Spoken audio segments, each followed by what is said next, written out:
In this video, I'm going to show you guys how I breed the Boesemani rainbowfish. These fish happen to be Gary Lange strain. I bought them as little less than 1 inch fish and grew them up. Got them from a guy on Aquabid who got them directly from Gary. These guys are currently in a 40-gallon community tank, but right now I'm going to go ahead and move them to the breeder tank. So it took a couple days for these guys to get comfortable in this tank that I moved them in. It's a 20-gallon tall, and there's nothing else in here. It's just the spawning mop and a sponge filter in the back, and I have a heater in here. It's about 78 degrees. You can see the male there is trying to get those females to spawn with him in the mop.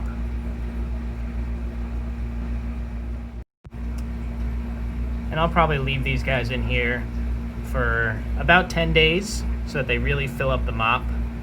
The eggs will, start to hatch in those 10 days. And I really want a full mop so that I get the most amount of fry. And you could either pull the mop and move it to a new tank, or you could take the parents out.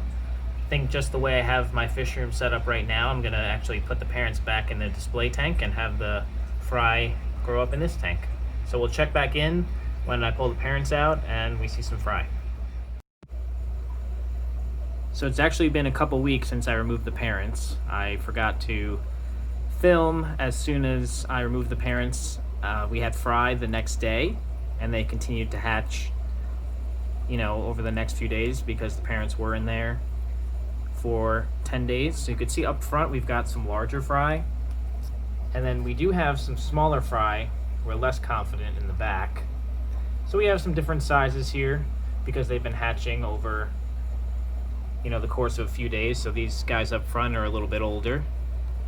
What I ended up doing was starting out with this Sarah Micron food, and I did that for about a week, and then I added in some Hikari First Bites as well.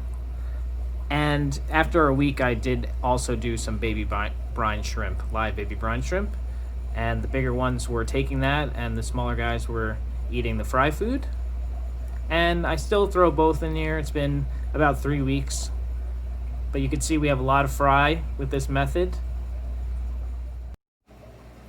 So I hope that helped you guys out, and you can start cranking out some of your own rainbow fish. This is a fish that it is a long grow out time, but definitely worth it. One of my favorite fish. If you haven't done so already, hit that subscribe button, and we'll see you in the next one.